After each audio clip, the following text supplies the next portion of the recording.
Olá, boa noite, carinha de mães. Como é que vão?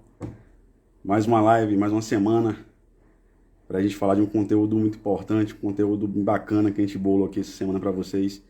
Já que é a semana do Dia dos Pais, vamos trazer uma pessoa bastante especial para dialogar conosco aqui. Enquanto isso, deixa eu convidar já a Maíra e já convidar algumas pessoas. Enquanto vocês vão entrando, e já podem ir convidando também as pessoas aí.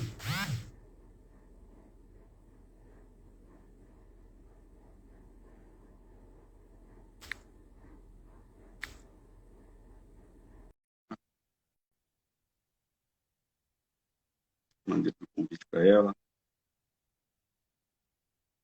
Vamos aguardar aí a entrada dela. Mas essa semana vai estar excelente. Quero agradecer de antemão a live da semana passada, foi bastante produtiva, bastante esclarecedora aí para esse movimento, né, do aleitamento materno, do Agosto Dourado. E essa semana, da Semana dos Pais, vamos ter um convidado especial aí, o Paulo, que vai trazer sua vivência e vai trazer todas as suas experiências aí, né, da paternidade atípica. E eu estou aqui ansiosíssimo para aprender, né, contribuir também, aí, ouvir bastante sobre esse relato dele. Nos aguardar aí. Enquanto isso, vocês podem ir convidando também algumas pessoas. Eu vou aproveitar e convidar também aqui mais algumas pessoas para poder assistir a nossa live.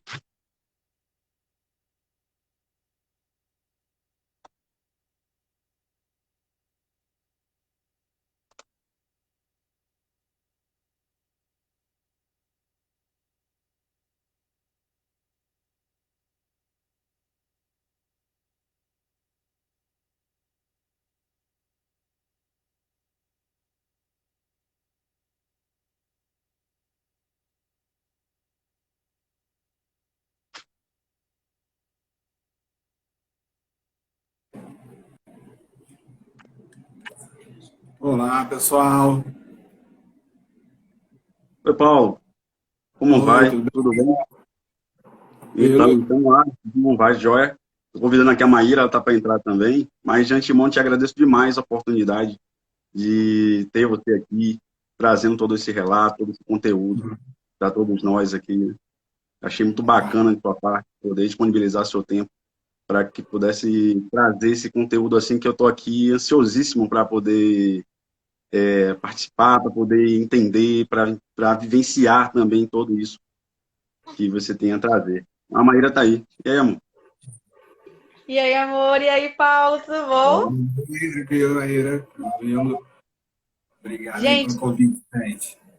que nada, que isso. A gente que tá grato demais por ter topado. E eu vou perguntar para quem está assistindo a gente se nossa voz está boa, se vocês estão vendo a gente bem.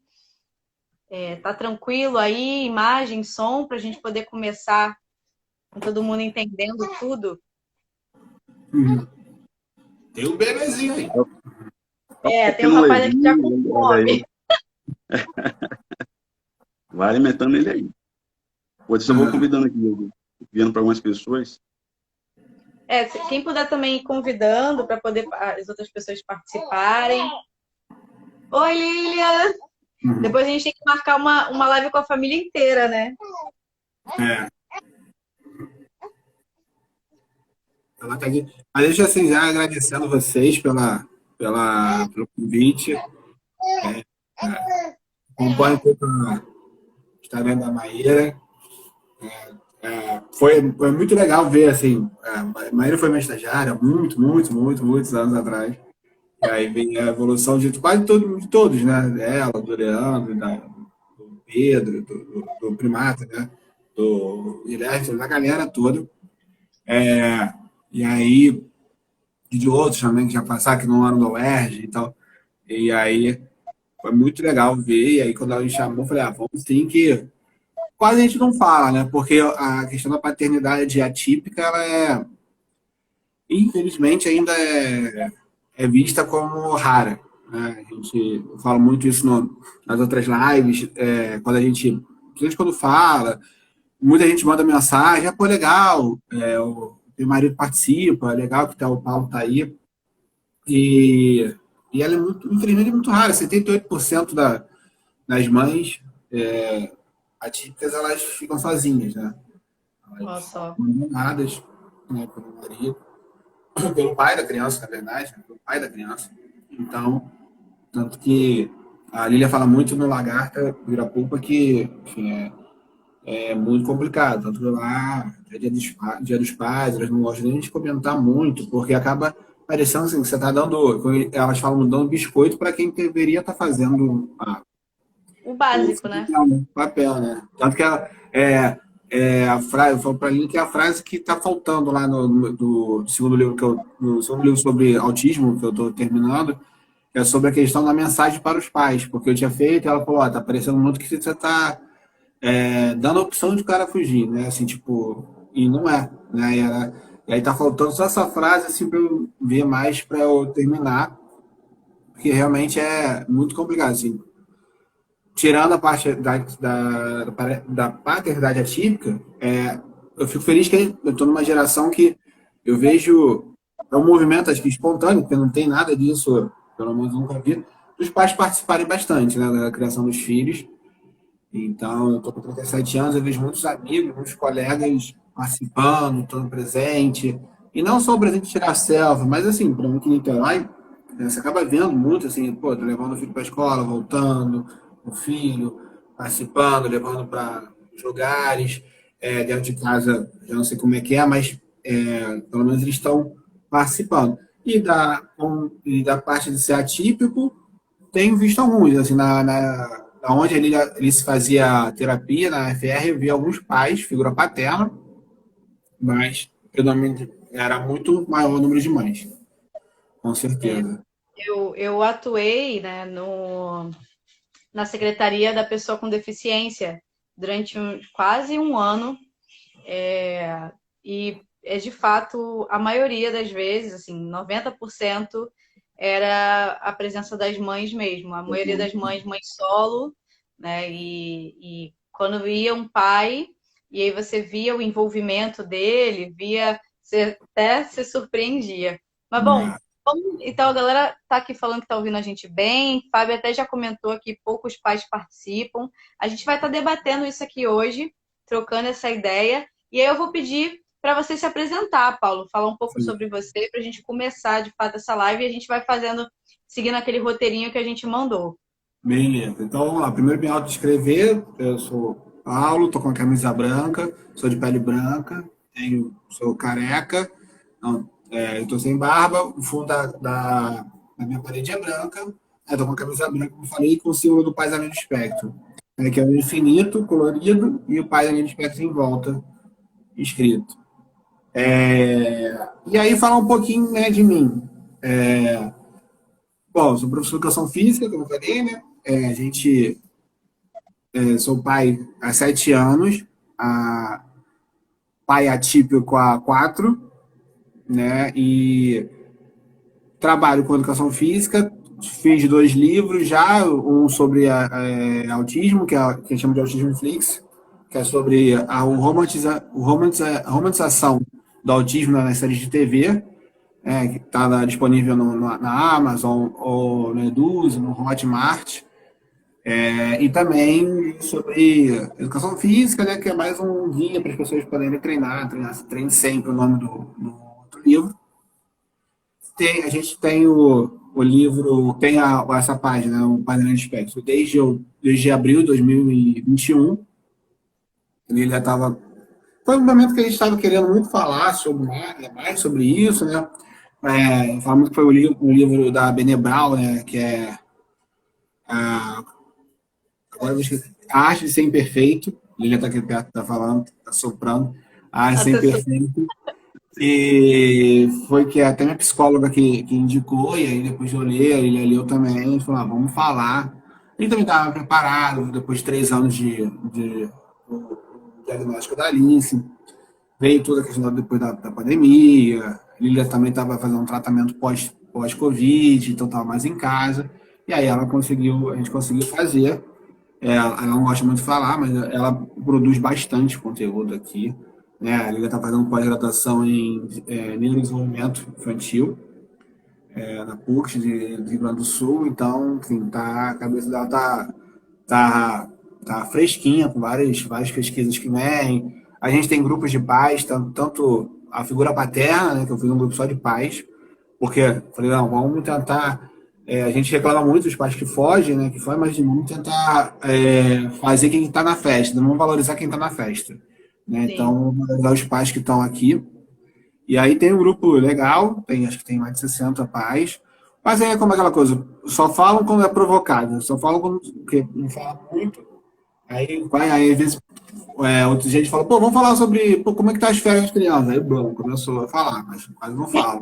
Tem o grupo das mães também, a Lívia faz parte do grupo, ela faz um parte, não é um grupo dela, mas, enfim, é mais ou menos assim a minha apresentação. E, e aí vamos lá para o roteiro. Eu estou curioso agora de saber, e Paulo, você sempre quis ser pai? Você falou, né, da finalista, você sempre quis. Como foi essa relação sua? A gente falou, nossa primeira live foi relato do parto, né? Todo aquele movimento que a gente teve na relação ali da gestação, no momento do parto e tal. E como foi isso para você? Você sempre quis ser pai? Como foi essa relação sua com a gestação, com o parto, com tudo? Conte um pouco para nós. Ser pai, né? Assim, vamos ser pai, não tinha, assim, eu sabia que poderia acontecer em algum momento. A gente fala muito que vai ter o reloginho biológico da Lilian. Eu falei, não, vamos agora. O pai dela tinha morrido e ela estava, né, ela é 5 anos mais velha que eu, e a gente. Ela falou, quero ser mãe. E eu falei, bom, se eu tiver que ser pai, eu vou ter que ser pai com ela, porque a gente já estava sim. morando junto. Eu falei, vamos embora. É, assim, mas assim, a questão de ser pai eu não estava pensando, mesmo tendo com todo mundo que trabalha comigo, que foi meu atleta, eu já meio que tinha essa questão de cuidar e tudo, mas essa questão de ser pai foi depois que ela falou, vamos ser. E aí a gente, né, engravidou. E desde que ela descobriu da gravidez, dentro dessa relação da gestação, eu tentei ser o mais perto possível. Né? A gente, eu já tinha me mudado para Niterói, né? Eu sou do Rio, tinha me mudado para Niterói, então não tem familiar aqui. Eu estava aqui há 9 meses em Niterói, então assim, tenho um amigo de faculdade daqui, e depois a gente foi conhecendo outros colegas de faculdade que moravam aqui, que depois fui conversando, fui lembrar, você mora aqui e tudo. Mas então não era assim, muito caso, trabalho. Então participei bastante da gestação. Teve um caso que a gente descobriu em agosto, que a Helena estava grávida. Em outubro, assim, quase um mês e meio depois que descobriu que estava grávida, ela teve um pequeno sangramento. E aí que foi talvez o grande start, assim, do tipo, cara, tem que estar. Eu já estava perto, assim. Ela, ela trabalhava, fazia plantão, trabalhava no médico de família aqui em Niterói, então trabalhava bastante, e eu trabalhando, então, assim, sempre que dando aula, ela dava aula no universo, enfim, fazia bastante coisa. E aí, quando ela estava em casa, eu estava com ela. E aí, quando eu lembro que ela teve sangramento, foi meu primeiro dia no horário, que depois eu fiquei no estúdio lá por 5 anos, nesse horário. Eu lembro que eu falei com a dona, olha, a Lilian está sangrando. Eu peguei o carro, fui lá encontrar com ela no hospital. E aí, depois ela começou a tomar, ela já estava tomando Clexane, fazendo injeção, tomando o remédio. E aí era isso, toda noite fazendo Clexane. Eu lembro que eu até aprendi a aplicar, Ela porque teve que utilizar, Paulo, teve que tomar Clexane, AS, então a gente teve que. Então eu fui aprendendo a aprender da injeção, a ver essa questão dela sofrer, porque toda é uma picada, enfim, dói, né? E aí, tanto sempre perto, sempre junto. Quando não estava trabalhando, estava em casa junto com ela. Era risco de trombofilia, né? Então a gente tinha que fazer a pergunta ali, né, no chat. E aí, sim. prevenção. Então assim, eu acho que assim, foi esse sangramento, a gente fala até para isso que ela apertou algum botãozinho ali que não tinha que apertar, saiu sangue, e aí ela queria aproximar mais. Então foi bem, assim, a gente estava muito junto e também foi a primeira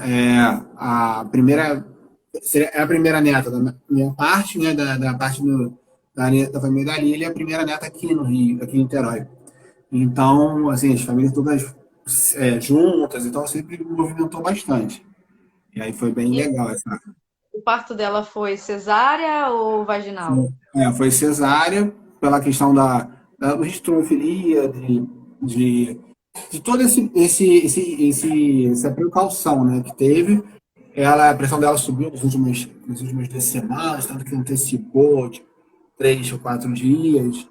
Ela, então ela ficou até, depois ela ficou até hipertensa depois da gravidez. Então foi todo mais, teve que cesárea para ser mais cuidadoso, essa questão do. Enfim, também teve uma questão também ela não tinha essa pretensão de fazer, né, parto vaginal, parto normal, mas essa questão também meu Deus do céu, do médico dela estava falando, questão do plano de saúde, ele lembra que ele botava uma pressão muito grande, aí fui tentando ser tudo mais certinho para não estressar menos. E aí, quando a pressão começou a subir 2 semanas antes, aí ligou meu uma alerta para a gente ter o parto cesárea. Entendi. E como é que foi, cara? Tipo, tá lá na sala cirúrgica e, tipo, ver a filhota pela primeira vez. Então, eu falo que, assim, eu participei todas das ultras dela, né? Então foi bem legal que eu já estava acompanhando aquelas ultras 3D, 4D, não sei o quê. Mas a questão do parto, eu lembro que eu falo muito isso antes com meus amigos, tem uma leva de amigos meus que tiveram filho, que eu falo que temos os coroninhas, né, depois da pandemia. Eles. Foi, cara, é uma coisa assim, absurda, porque eu lembro que ela entrou na sala de parto, e aí uma técnica, um instrumentalista falou assim: ó, espera só um pouquinho para você entrar.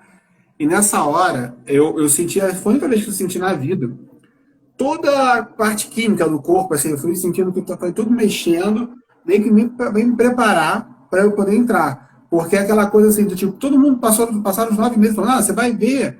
Porque eu não gosto muito de ver sangue, eu não gosto de, pô, o The Good Doctor, né, que é a série sobre que tem o médico autista, eu não consigo ver, o plantão médico, antigo eu não gostava de ver sangue. Mas eu falei, cara, é minha filha, pô, não sei quando que eu vou ter uma outra. Enfim, eu falei, vou entrar. E eu lembro que nesses tipo, 5 minutinhos que eu fiquei, eu senti todas as reações químicas do corpo, me preparando para entrar. Tanto que como eu entrei com a máquina, comecei a tirar foto, filmar. Tanto que eu filmei, assim, na hora que tira, né, a Alice da barriga da Lília, sem querer, porque eu estava filmando, tirando foto ali. Eu lembro que alguém mas não sei se era técnico, alguém da equipe falou assim: pô, você tá bem? Eu falei, eu tô bem. Aí ele tirou a Alice, até me deu primeiro, depois deu para a Lília, porque aí tirou, né? Já tira já para. Corta o cordão umbilical dali, vai para tomar a injeção, para depois voltar para a Lília, né? Limpou a Alice. Eu lembro que eu fui o primeiro a segurar. E assim, foi uma coisa que eu acho que só à noite, quando depois de toda. Isso foi ela. Foi o parto 8h49 da manhã que ele saiu da barriga. Eu sempre tava. Tem a foto e eu tava de relógio, tem o relógio ali da manhã. Sim, depois passou um monte de gente no quarto para ver a Alice, meus pais, a mãe da Aline, um monte de gente.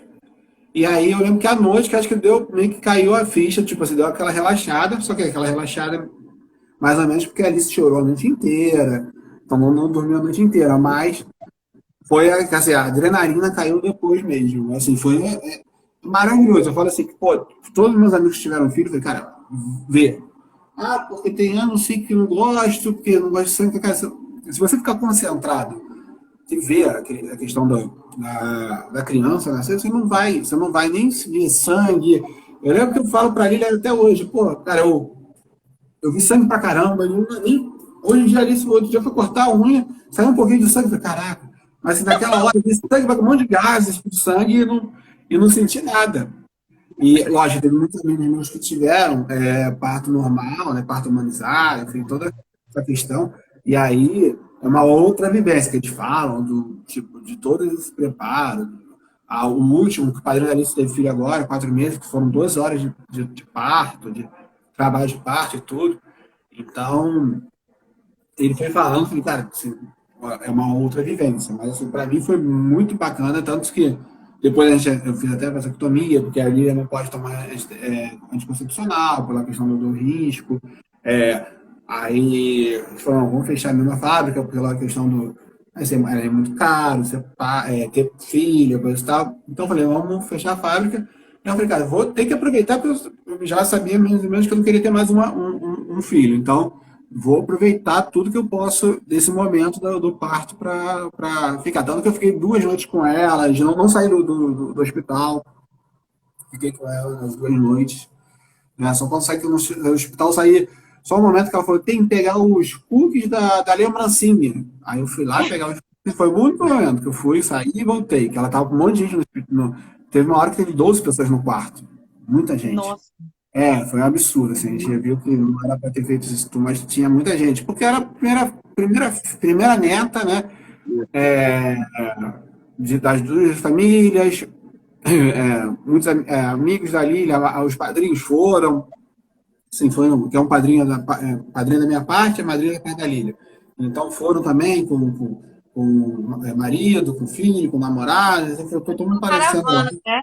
Foi uma caravana, assim, a gente vê foto e cara, que absurdo, assim. E a galera não queria sair porque tava todo mundo olhando, babando. E aí foi bacana, assim, a hora do parto foi. Às vezes, ontem mesmo a gente estava vendo as fotos, porque algum amigo meu vai ter filho agora, e aí tava vendo coisa de banheira, aí tava aparecendo. E aí mostrei para Alice, ela fica vendo, ela fica perguntando. Foi bem bacana. Assim. Foi uma sensação. Viu a sensação, toda a parte química do corpo mexeu. Sinceramente, eu acho que eu nunca tive essa sensação, né? Do tipo, caramba, tá, o corpo tá entrando meio que num êxtase, alguma coisa, para só concentrar ali. E depois não fui só sentir depois relaxamento, só É um deu. momento bacana, é um momento bem, bem especial. E acompanhar, né, esse processo que você falou, mesmo de estar ali junto e tal. Eu acho que para a mãe, hein, Maíra, você pode falar melhor aí. Essas visitas todas aí, fale aí um pouco. Porque é um momento que a mulher precisa não falar muito, por conta de gases, é um processo. Mas as pessoas Não visitam, tem mas como. todo mundo quer ver. Não tem como. As pessoas querem ver, querem participar, querem estar presente, quer dar todo o afeto, quer acolher. E aí a gente fica nesse meio processo, né, do cansativo ali, do processo mesmo do parto. Nosso ali foram quase 18 horas, praticamente, né, o nosso processo todo completo. E no final ainda foi o cesárea, e aí a Maíra estava bem cansada já, mas mesmo assim, é isso. Eu vou embora. É, E a bate gente essa reação discute. química toda mesmo. Eu já é o É, segundo, né, o meu. Desde o é o seu primeiro, senti a segundo. mesma coisa que eu senti. Olha, Não, é sobre essa questão das visitas. Se a gente olhar uma questão, uma análise antropológica mesmo, né? A sociedade ela quer sempre receber o membro novo, né? É um novo membro para a comunidade. Então, para além dos laços familiares, nossa sociedade tem isso do recepcionar um novo integrante, né? Um novo braço para aquela nação. Então, as pessoas ficam muito afoitas. Por isso que a gente também passa, né? Por opiniões, pessoas criticando. Por quê? Porque elas querem que aquele ser, né, seja formado, seja construído de acordo com o que elas entendem de sociedade, né? Para que ele seja um membro legal para o que elas entendem como o núcleo, né? E aí, deixa eu te aproveitar, Paulo, que a gente falou disso, né? Conta pra gente, por favor, como é que foi, assim, por ser primeira filha, né? Como é que foi os primeiros meses de, tipo, troca de fralda? Você revezava com a Lília, estava de madrugada junto com ela, ou não conseguia estar nesse processo? E também como é que você começou a reparar, vocês começaram a reparar no desenvolvimento da Alice? Tinha alguma coisa ali diferente? Então, assim, os primeiros meses, assim, como eu tô falando, não tem muita coisa para fazer, não tinha muita coisa para fazer em Niterói, então era casa, trabalho, trabalho, casa, então ficaram muito tempo, a gente teve um período, quando a Alice fez 7 meses, mas mais para frente, né, eu administrei uma academia no Rio por 9 meses, e por 6 meses, né, aí por 9 meses eu administrei, e aí foi um período que eu me afastei bastante, porque eu ficava lá quase 12 horas na academia, administrei uma academia no centro do Rio, então tinha um deslocamento, enfim, tudo.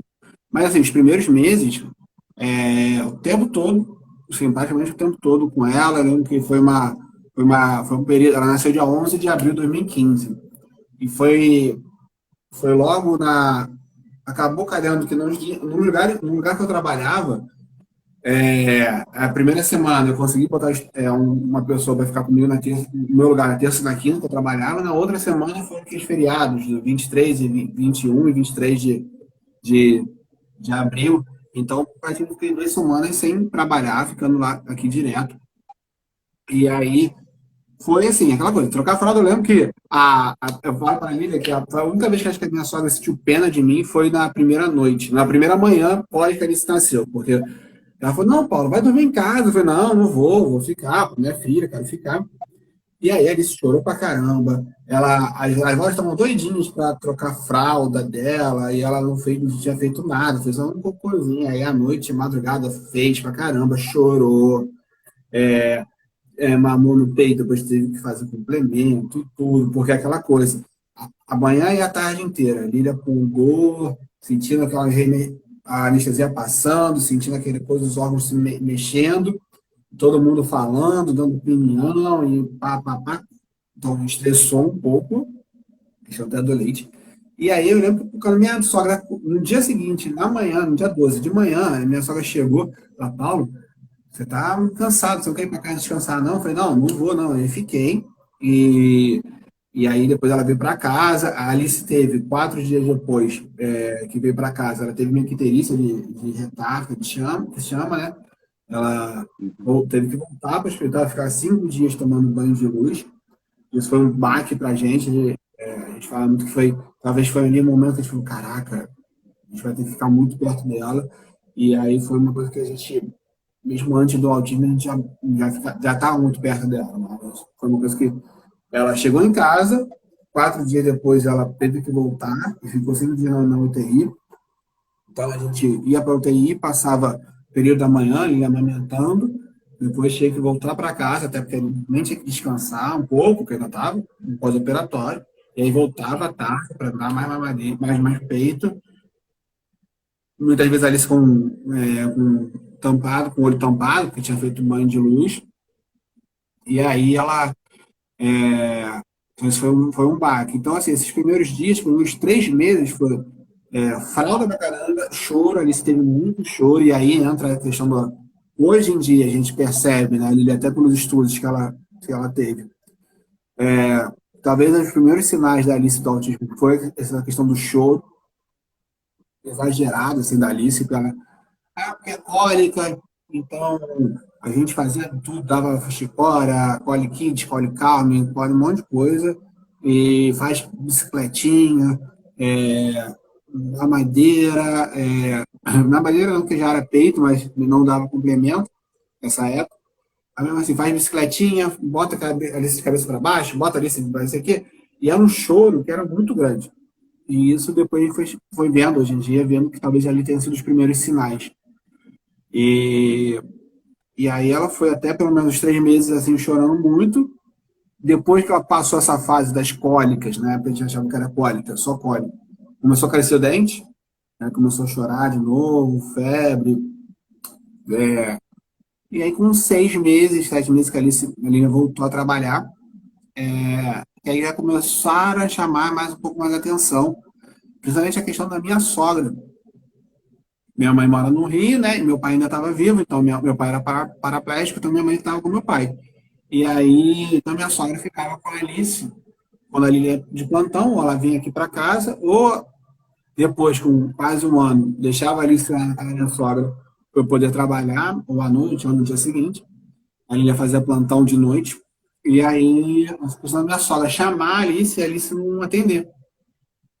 Então a Alice não atendia. A gente começou a achar primeiro que era uma questão dela visualizar, eu pelo menos achava, dela visualizar a avó como uma ausência da mãe, ausência do pai, então ela talvez não gostasse muito, porque quando a gente falava com a Alice, ela olhava, né? A Lilia fala muito da questão de dar de mamar, que hoje em dia ela vê também que a Alice não olhava diretamente para ela, às vezes olhava para ela na hora de dar o peito, mas às vezes a Alice estava olhando para o outro, estava olhando para o nada, e a gente, não, ela está olhando para você. Mas hoje em dia, né, recapitulando, lógico, depois de um tempo, vai revendo, principalmente a Lília, porque toda vez que a Alice teve que ir para uma terapia nova, essa questão da maternidade, né, só as mães estarem mais por perto mesmo, então ela Ela tem que ser sempre chamada e ela revive todo esse momento. Da gestação, dos primeiros meses, primeiros sinais. Então, como eu estou sempre do lado, estou lembrando isso que ela falava. Aquela questão do olhar da Alice, não, hoje em dia vê que talvez a Alice já também, ali já era um sinal que a Alice não estava, é um dos primeiros sinais do autismo. E aí depois ela fez, aí foram os outros sinais que foram aparecendo, ela não gostava às vezes de enfileirar, ela demorou muito para andar, ela andou, né, naqueles marcos, né, que tem, ela andou com 1 ano e 3 meses, assim, sem apoio, né? Ela, às vezes, andava, ficava em pezinho apoiando. Então, às vezes, ela andava apoiando no móvel da sala ou nas cadeiras. Mas andar sem apoio foi com 1 ano e 3 meses. Então, assim, foi bem, bem em cima do marco dela.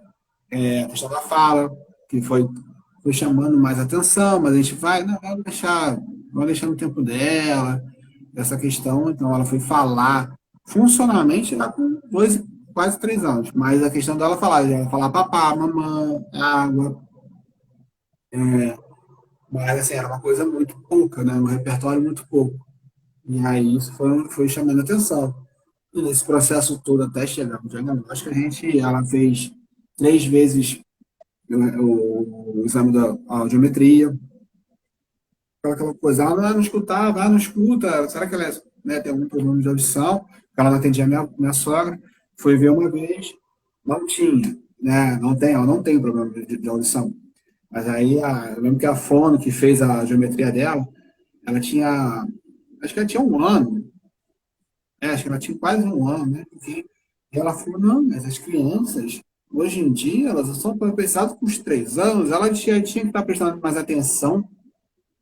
Só que a Alice, não sei se vocês já viram como é que é uma geometria fazendo, é uma caixa, uma caixa acústica, e ela fica, geralmente é uma fono, fica do lado de fora, com o microfone falando, né?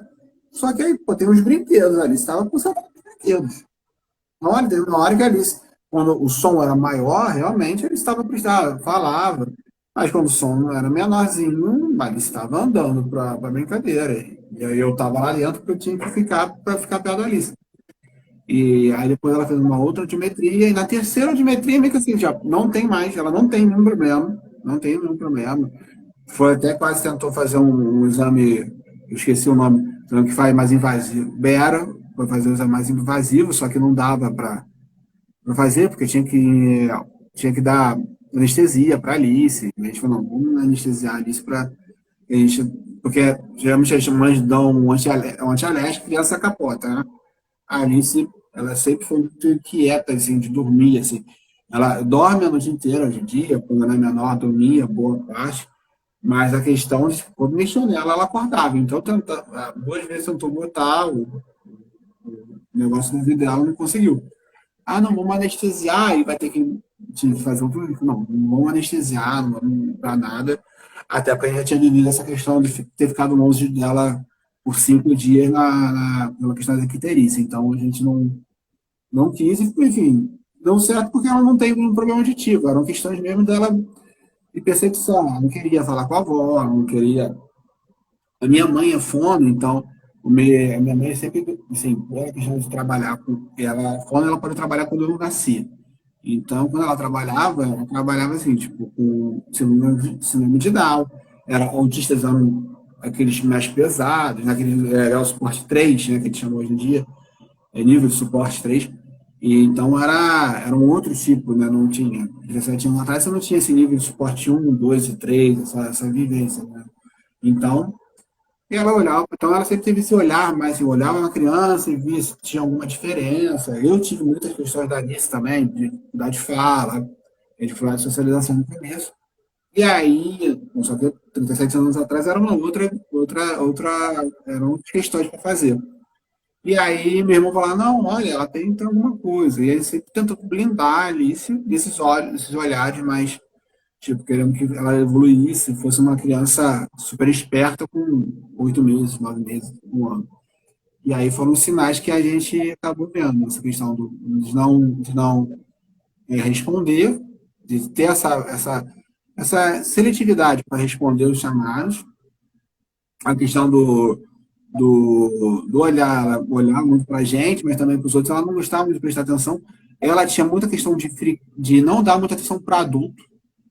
Ela assim, então, chegava um adulto para brincar com ela andava, não queria saber. Mas chegava uma criança, ela queria brincar, ela queria estar perto da criança. Tanto que ela tem um primo Arthur, que está sempre aqui, porque ele estuda aqui perto de casa.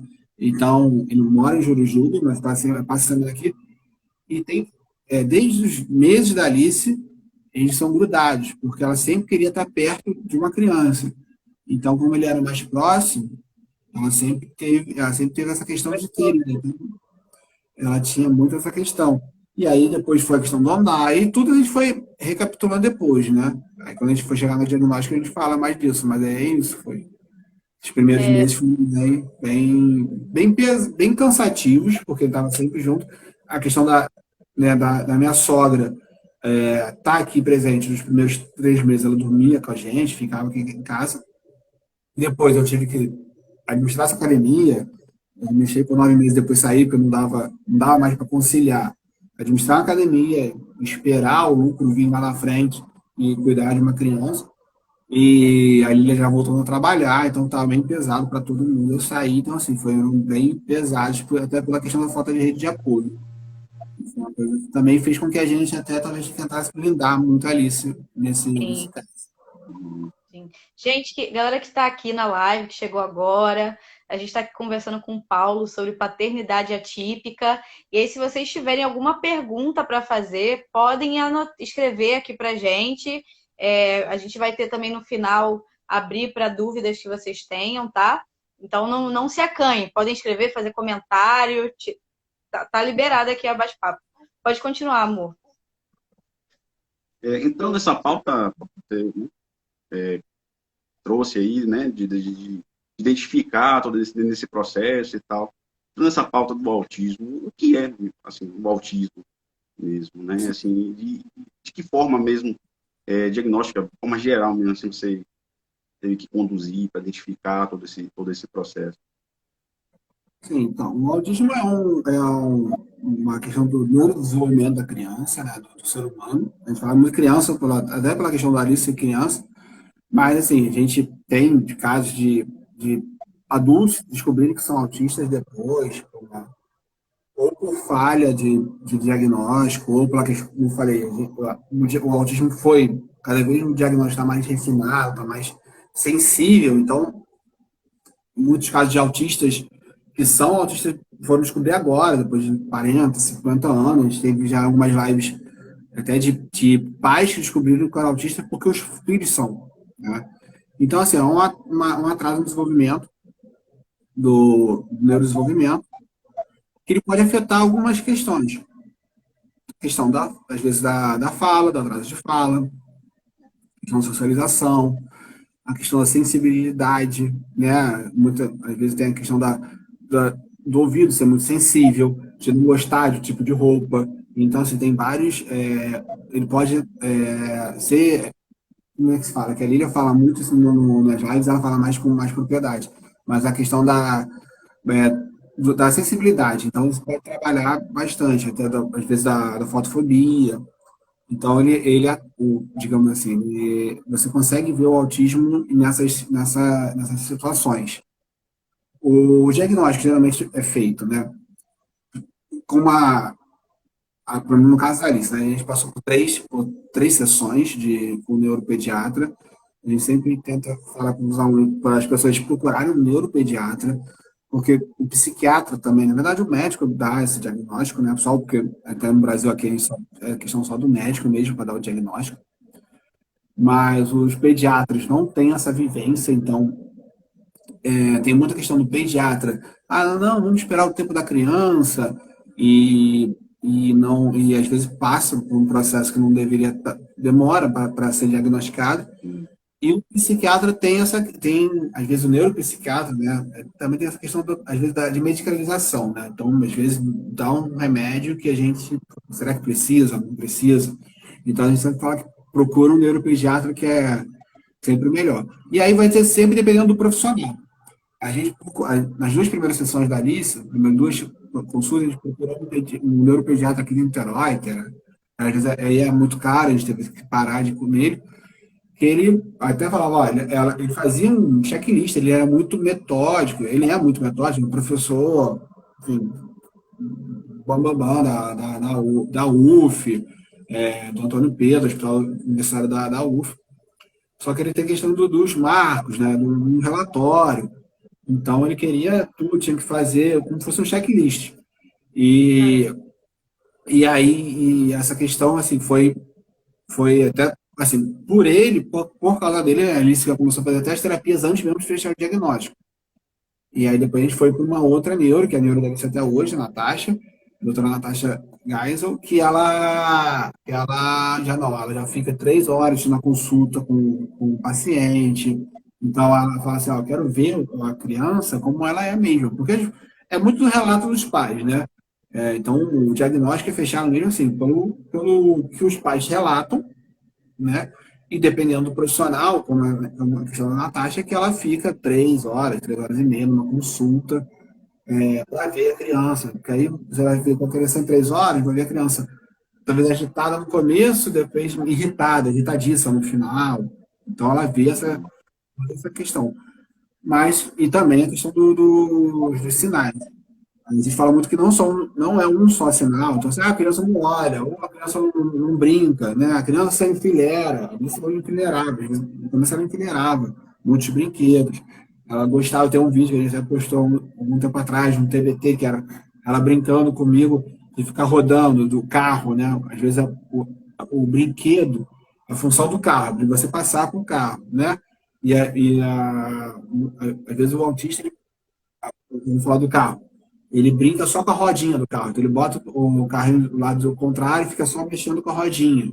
Então o carro que era para se movimentar, ele não tem essa função. A função dele é outra. A questão da organização. Então ele tinha muita questão de enfileirar, ela ficava muito irritadiça, que algumas bonecas dela de vinil não sentavam. Então, ela não senta, ela fica em pé, ela não fica parada, ela cai a boneca. Então, isso tudo são vários fatores, são vários sinais, né? Por muito tempo, porque isso também às vezes tem isso, a criança às vezes tem um atraso de fala, só tem um atraso de fala, ela vai falar depois, tranquilo. Né? A criança fica irritadiça porque a boneca não senta. Depois de um tempo, a criança vai amadurecendo e vai passando. Então, por muito tempo, por muitos desses sinais, isso já pode fechar um diagnóstico. E aí, sempre com o neuropediatra, que a gente fala muito, para um profissional da neuropediatria para poder fechar. Então, como no Brasil só pode fechar, foi isso. E aí é mais ou menos isso. Tá? O diagnóstico a gente chegou depois dos 3 anos, né, com 3 anos de. E ela já fazia as terapias, porque aquele primeiro neuropediatra falou: olha, ela tem muitos marcos que podem colocar ela dentro do espectro, e muitos marcos podem não botar ela no espectro. Então, vamos começar a fazer as intervenções para que possa avançar, e talvez ela não seja, né, autista. Só que aí, enfim, fechou que ela era mesmo, mas ela começou. Então, até uma dica que a gente fala muito com os pais, esse tipo, pareceu atraso de fala, ou se tiver alguma questão do neurodesenvolvimento, faça intervenções mesmo que não seja, porque é melhor fazer as intervenções antes de fechar, né? Porque você já vai trabalhando isso. Se não for, beleza, já está fazendo a intervenção, pô, você tem um meio atrás de falar, ela não é autista, mas não precisava fazer fono desde os 2 anos, fez com que ela, talvez esse tempo de atraso diminuísse. sim. Então ela avançou. A questão da sensorial, ali se fez terapia sensorial, TO, terapia ocupacional, depois fez terapia ocupacional com terapia sensorial. É, então, isso tudo, se você possa fazer uma intervenção antes de fechar o diagnóstico, é melhor ainda, porque você faz com que diminua essa questão dos atrasos, né? Dos atrasos no neurodesenvolvimento. E, gente, tem muita gente que fala, o autista ele não é, foi até a Lilian que trouxe, né? Não é empático, né? O autista não Ih, acho que Paulo Ok, caiu. ok. Tá aqui. Tá me vendo? Eu tô ouvindo, Eu mas a tô, gente não eu tá tô vendo. ouvindo, eu não tô vendo. Peraí, deixa eu ver se eu fecho aqui a câmera e volto. Tá. E aí, gente, tem muita gente que fala, porque o autista ele não é carinhoso, ele, ele isso, ele aquilo. E, gente, não tem nada a ver, sabe? Eu tive alunos mega afetuosos e é uma troca muito incrível. Lilian Paulo ainda não tá aparecendo aqui pra gente. Será que é É, com a gente?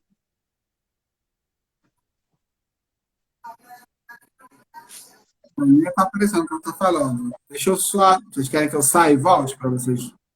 Aí me Pode chamam. ser. pode ser. Peraí.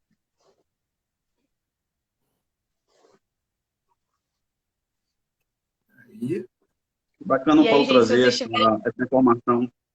essa informação do neuropediatra, porque realmente é importante, além do acompanhamento, né, do próprio pediatra, mas o neuropediatra ele tem como identificar, né, diversas ou de exames ou fazer outras análises diagnósticas para identificar realmente não só o autismo, mas como outras, né, doenças neurológicas ou outras situações, e não há problema nenhum. Eu acho que desde antes puder levar ao neuropediatra é bacana, com a fono, como ele fez, não, né, só acrescentou, só somou aí para o aprendizado, para o crescimento da pequena Alice.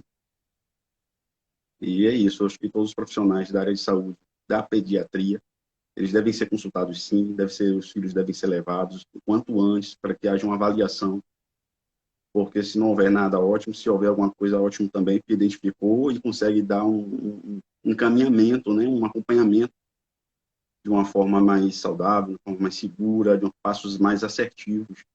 Né? Eu achei muito interessante ele trazer essa fala. Deixa o Paulo retornar.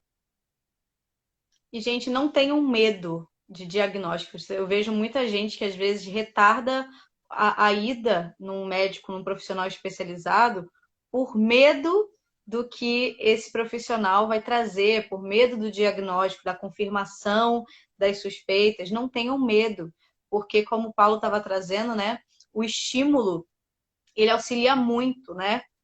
Eu sou apaixonada pela questão de saúde mental e questões de públicos deficientes.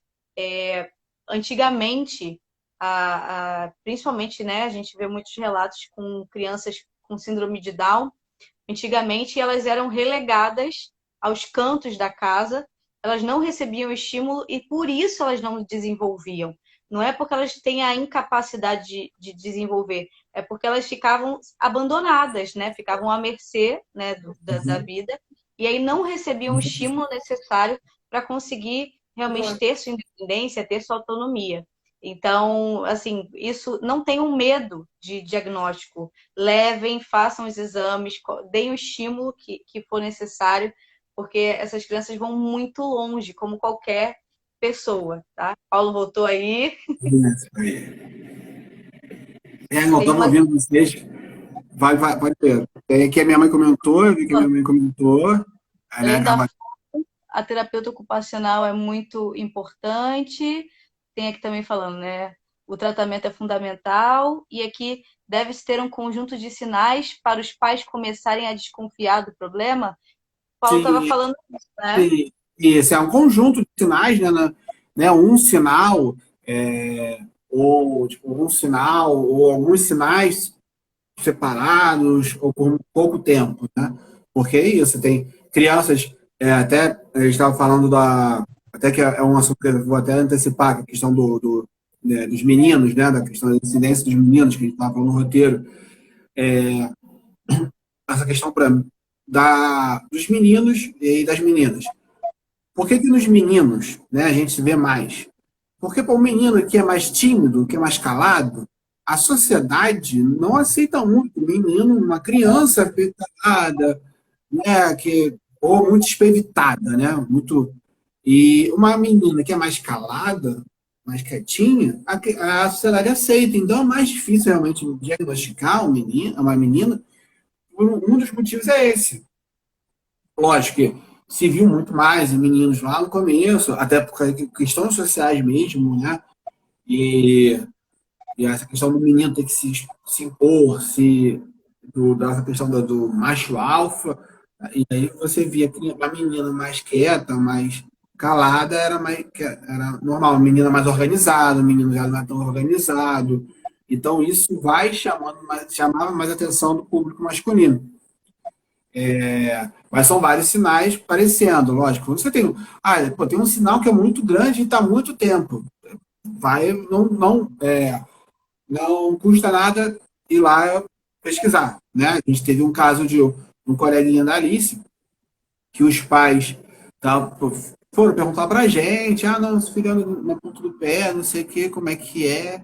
Pô, vai na neuro. Foi na neuro da Alice, não tem, é uma questão mais sensorial. Ele foi fazer terapia ocupacional e melhorou, isso não era autista, né? Ele já Então, tem umas crianças que andam na isso, ponta do pé, que o Paulo está falando. Elas nunca colocam a planta em total, né? Elas vão sempre. isso aí acaba sendo muito.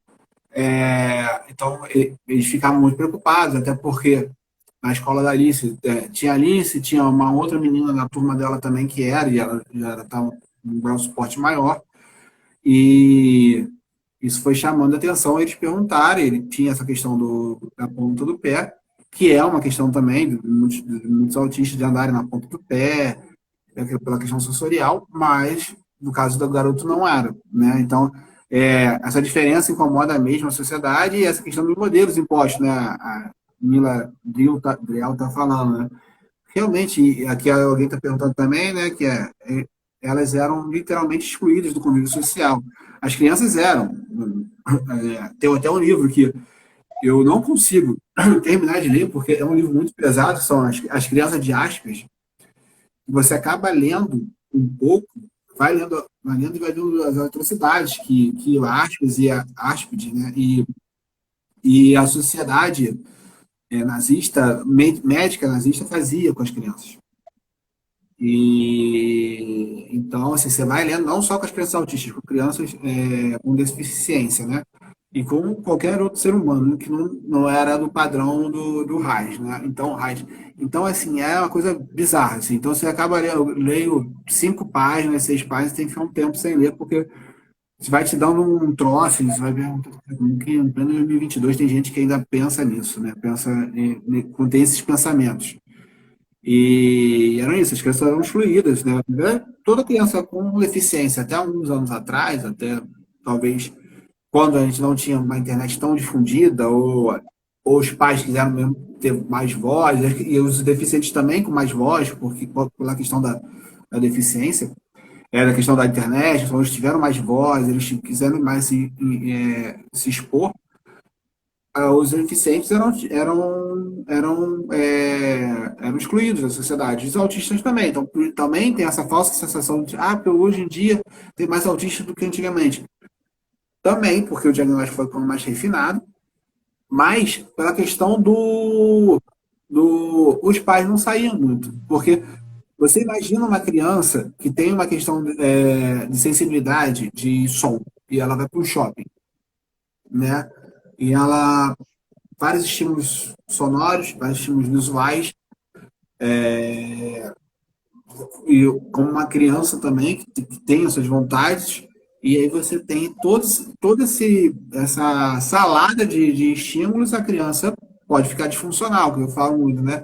Desorganizar. E aí uma criança se desorganiza, ela não consegue, às vezes, muito verbalizar, ela chora, ela vai para o chão. Se o adulto tentar segurar, tentar acolher, ela dá um tapa, ela pode morder, e aí em volta a sociedade está julgando. Não? Então tem alguém falando, se fosse meu filho, dava uma porrada. Se fosse meu filho, eu dava um esporro. Então, com meu filho nunca vai acontecer isso. E aí, o que acontece é que os pais não levavam, não saíam com as crianças. Né? Elas não saíam, porque por que ela vai sair com a criança? Era muito difícil lidar. Né? Era muito difícil ela mesma, né? Porque você está lidando com a criança e está lidando com uma sociedade te julgando. Hoje em dia, você também tem lugares mais preparados, né? Então, você tem lugares mais acolhedores. Antigamente você não tinha. Então, se você vai fazendo com que a sociedade mesmo vai criando mecanismos que a gente possa trazer as crianças mais, excluir, essa questão da exclusão, ela fica menor, mas ainda tem casos de, por exemplo, teve um dia que a gente saiu com mais duas mães de autistas, três crianças autistas que foram até o pessoal do Lagarto, e aí eram três crianças autistas, cada uma do seu jeito, porque também tem essa questão do padronizar, acha que todo autista é igual, e não é, que nenhum ser humano é igual, então todo autista é diferente. Então você tinha uma criança autista que não parava, tinha a Alice que estava irritada porque estava calor, estava muito barulho, e tinha uma outra criança que estava querendo ficar muito grudada com o pai, então você tinha com o pai dela. Então tinham três crianças diferentes. E aí você vê uma outra criança que é neurotípica, né? E os pais olhando, pô, essa criança não para. Então você tem sempre esses olhares. Só tem muita gente que realmente não quer passar por isso, porque já está o cansaço, às vezes não consegue dormir direito, não consegue comer. Até lembro que essa mãe falou, eu me alimento de ar, aquele áudio do Rio, né? Da Narcisa Tomorideg, eu me alimento de ar, eu não sei o que, como flores. Tudo orgânico, porque cara, não consigo sentar para comer, porque minha filha não para, e por aí vai. A Alice já várias vezes a gente saía, ela comia a comida dela, e aí está muito estímulo ali, às vezes no shopping ou no restaurante, ela quer ir embora, quer ir embora, quer ir embora. E lógico, a gente, como pais, a gente consegue ver, visualizar e falar, opa, melhor ir embora agora. Opa, não, vamos tentar segurar um pouquinho mais. E aí a gente vai tentando também viver, mas essa questão da exclusão, como estava falando ali, a menina, realmente, eram muito excluídas. Esse preconceito é ruim, muito ruim, porque a gente faz com que muitos pais não queiram sair, né? Não façam que... A Ananda falou aqui, estou amando o tema, super necessário. Tenho 2 filhos que têm autismo, olha só. É, A Neide aqui, infelizmente existe ainda o preconceito.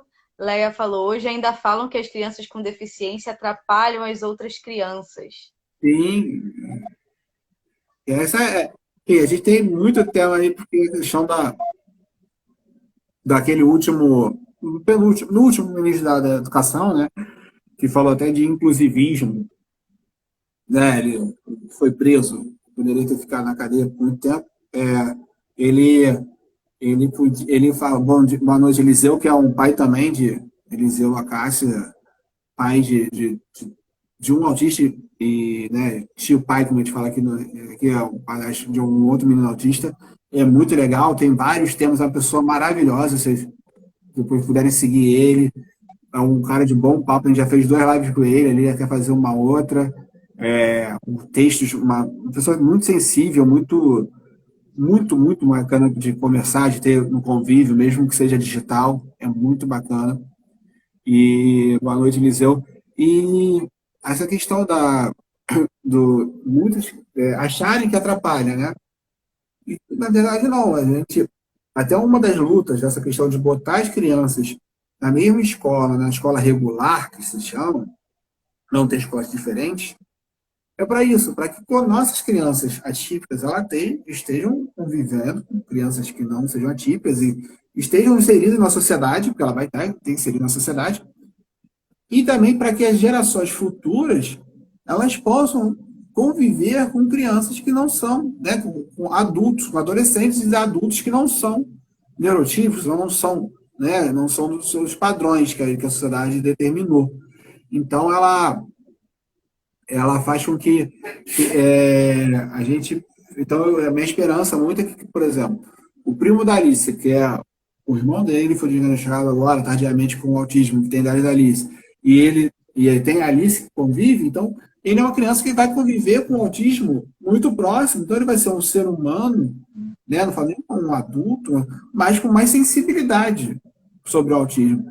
Então, se você trouxer, né, a deficiência visual, a deficiência, a síndrome juvenil, que já mudou o nome, né, agora que não lembro mais, mas T21, e as outras questões de deficiência, para dentro, né, da nossa sociedade, né, não excluí-las, não jogá-las para dentro do quarto, dentro da casa, a gente vai criar gerações muito mais sensíveis, né? e não achar que a acessibilidade é só uma rampinha, né? Uma rampa de um lado da rua e do outro lado não tem rampa, né? Mas você vê até o comentário aqui de um pai falando, né?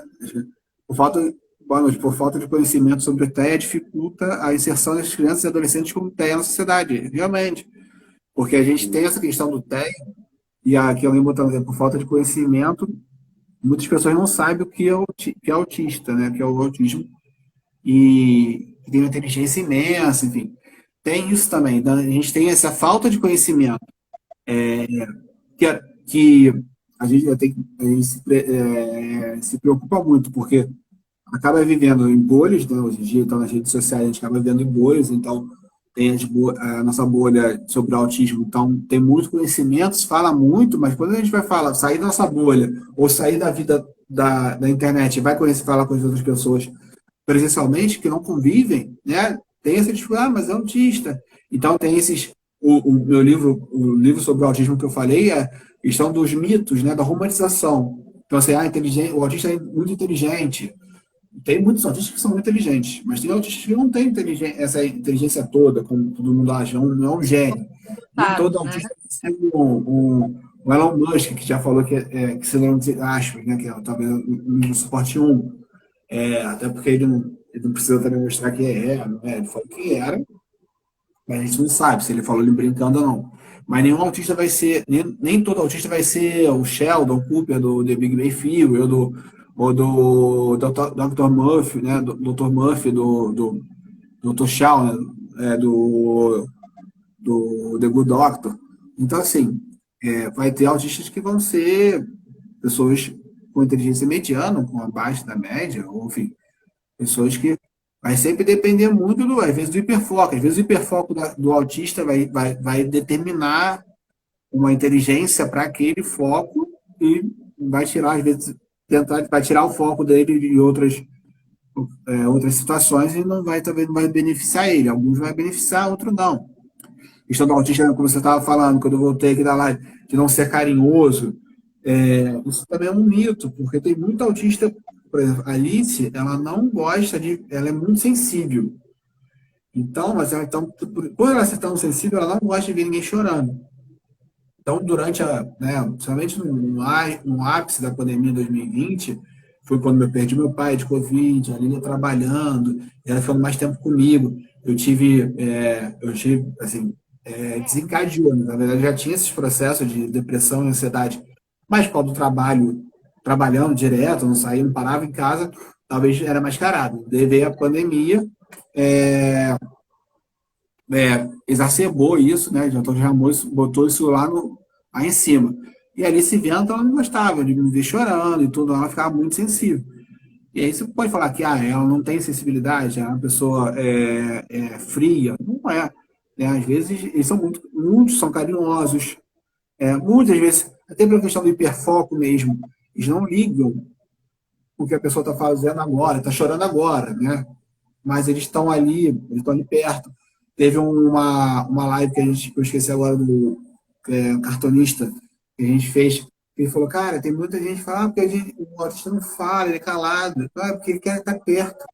Rodrigo Tramonte, ele está ali, ele tá ali com a galera, só que ele não quer falar do hiperfoco dele, porque ele sabe que o hiperfoco dele, por exemplo, é super-heróis. Ele não quer falar ali porque o papo era de outras coisas, algumas outras habilidades. Ele sabe que o hiperfoco dele está ali e vai atrapalhar, ninguém vai querer falar. Então ele está quietinho, mas ele está querendo ficar perto da galera, mas ele não quer falar porque ele sabe que o hiperfoco dele, só aquilo que ele sabe falar, não vai ajudar, não vai trazer. Então tem muito dessa questão. E aí, O voltando a essa questão Eliseu, dos meninos, o o Eliseu Eliseu falando. falou aqui, né? Grande parte dos autistas, como meu filho e meu enteado, né, tem também deficiência intelectual. Quando eu atuava na Secretaria da Pessoa com Deficiência, eu tive um aluno que ele tinha paralisia cerebral e... meu filho, tá conversando aqui também. Ele tinha paralisia cerebral e autismo. Então, gente, é exatamente por isso que a gente fala de espectro. Por que é um espectro? Porque não é preto no branco. É uma escala imensa de cinzas entre o preto e o branco, assim. Então, existe uma diversidade, de fato, como o Paulo está falando. Não dá para a gente estereotipar falar que o autista é isso, ele vai ser assim, o autismo é diverso. Eu tenho o meu sobrinho, que também é meu afilhado, ele teve o diagnóstico confirmado, também por volta dos 2, 3 anos de idade. E o Heitor, ele é. Tá falando do primo.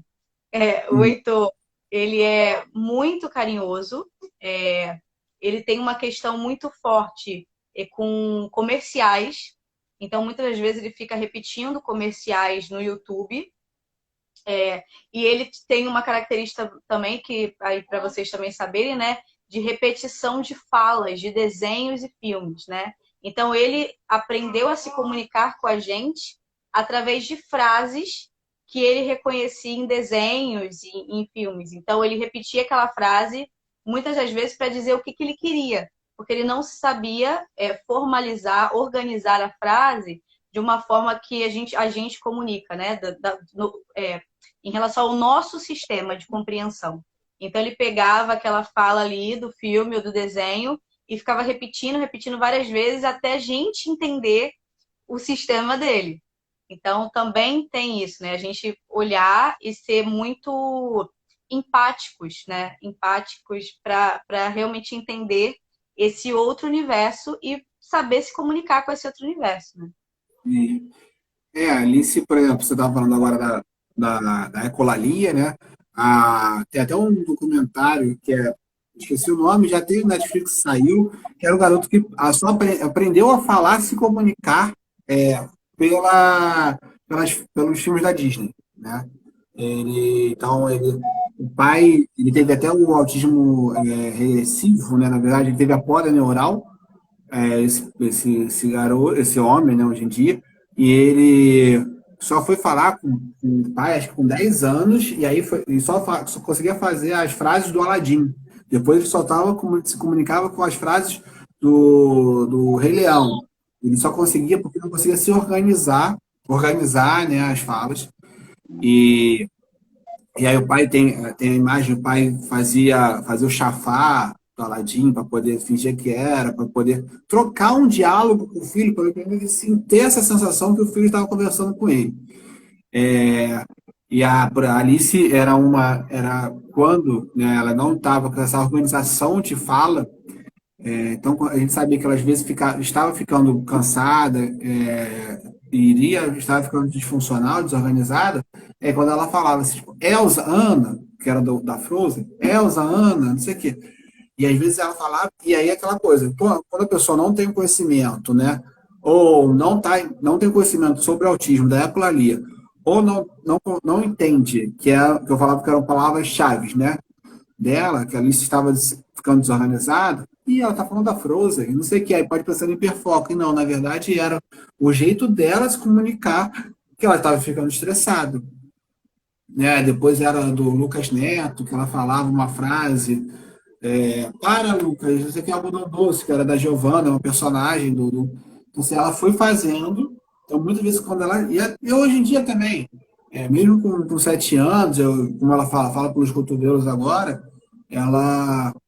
você vê quando ela está irritada ou quando ela não tem um argumento, ela vem com uma frase já que é uma ecolalia. Então ela fala, porque eu sou assim, ou agora ela fala porque eu sou autista, tipo assim.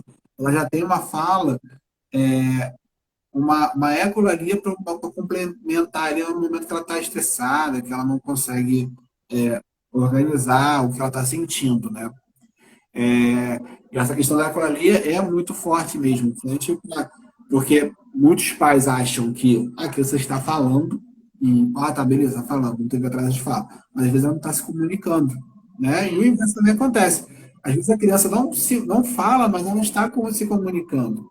Então, até o trabalho da fono, né, é muito isso, a criança primeiro se comunicar e depois falar, porque ela pode, talvez não ser verbal, mas o importante é ela se comunicar. Então, ela pedir uma água, quer ir ao banheiro, né, quer brincar, né, saber o que está procurando. E às vezes a criança, e sendo atípica ou não, a questão mesmo é de se comunicar. E aí, às vezes, a ecolalia entra nessa fase, né? Tipo, de repetição, repete, você fala, pô, mas só aí vai aquela coisa, hiperfoco. E não, é aquela palavra que ela só sabia falar, só sabe falar quando ela está estressada, ou porque ela quer alguma coisa, ela só sabe falar essa frase. Alguma coisa está incomodando, porque ninguém está entendendo ela, e ela fala essa frase, né? Ou faz essa expressão. Meu afilhado usa, principalmente quando ele é contrariado, ele usa muito a frase do Pocoyo. É, Pocoyo, gente, um desenho, quem não conhece, por favor, veja, né? É muito fofo e é muito simples para as crianças compreenderem. As feições são simples, né? Então isso também ajuda, porque tem uma questão também, né? De, como eu falei, dos sistemas de comunicação serem diferentes, nem sempre a criança ela vai entender ironias, vai entender algumas expressões que a gente faz. Então, desenhos mais simples, com traços mais simples, ela vai conseguindo compreender. E aí, meu afilhado usa sempre. Isso não tem graça, Pocoyo. Se você não faz o que ele quer, ele já franze, igual o desenho. Isso não tem graça, Pocoyo. E aí a gente já sabe, né, que teve aí alguma questão. Gente, já bateu até 1 hora de live. Vamos caminhar mais um pouquinho. Amor, fala as próximas perguntas, por favor. Logo depois, Paulo, que você, né, teve o diagnóstico ali, né, firmado ali, da Alice e tal. Como é que ficou o Paulo depois disso, né? Nasceu um novo pai, como é que foi sua visão em relação a todo esse diagnóstico mesmo, né? Até ali, bem de forma, né, diagnosticada mesmo. Você disse, não, agora o que eu vou fazer? Então, assim, a gente já investigava, né? Assim, depois de sentir todo o atraso dela, de fala, principalmente, é, quando ela fechou com 3 anos e 2 meses, mas ela já fazia fono desde 2 anos e 6 meses. Então, nesse período, assim, até fechar o diagnóstico, mas a gente já estava se preparando. A gente já fala muito, que eu falo muito disso, mas foi a questão do meu pai ser paraplégico, então foi uma questão de. Acabou por ele ser paraplégico por um acidente de carro, acabou meio que não me preparando, mas eu amortecendo um pouquinho o golpe. Mas assim, desde que fechou o diagnóstico, que eu falo que deu o carimbo, né? Não é que nasce um novo pai, mas assim, você começa ele já frequentava os lugares que ela fez terapia por muito tempo, a FR, ela já frequentava ali, então você já tinha convívio de crianças com deficiência, mas muda muito, muda bastante essa questão o primeiro baque do tipo, e agora, né, já temos o diagnóstico. Por um lado, né, você toma, que eu falo assim, você toma uma porrada, mas tipo o rock balboa, você toma uma porrada, mas tem que estar em pé. Então você toma mas você acaba. Foi bom também ter o diagnóstico para não viver nesse limbo, porque tem muita gente que tem medo. Eu estava vendo até a Maíra falando quando eu estava deu problema na live aqui. Ela falando, vai, procura um médico, porque realmente é melhor você ter um diagnóstico do que você viver nesse limbo, esse medo de não ter, não ser autista. Não quero, é melhor não ver. Quem procura acha, né? Que fala muito. Então, assim, mas na verdade, mudou o olhar, né? Você acaba, lógico, você entrando mais na militância, você acaba sendo você começa a ver coisas que, por exemplo, como meu pai era paraplégico, então você vê a acessibilidade da questão da calçada ter um buraco, de não ter rampa, e aí você vê como é criança, aí você vê uma criança, você começa a pensar, pô, como é que tem que tentar me cuidar mais, porque é uma criança que vai virar adolescente, adulta, então pelo menos eu tenho que estar ali perto dela até esse tempo.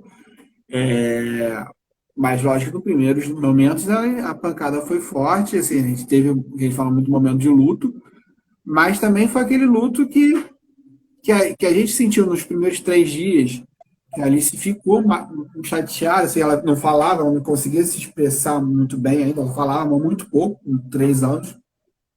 Mas a gente, ela retraiu muito. E a gente se olhou, eu e ele, e a gente falou, cara, vamos, assim, chorar e mais caminhar, né? Porque não tem como. Então, e aí realmente nasce, você começa a mudar a percepção, né, das coisas.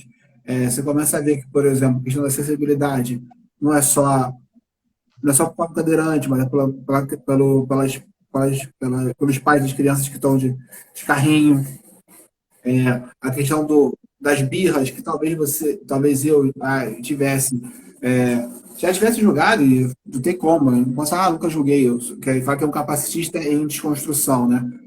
Pô, de repente essa criança não foi uma birra, foi uma questão sensorial.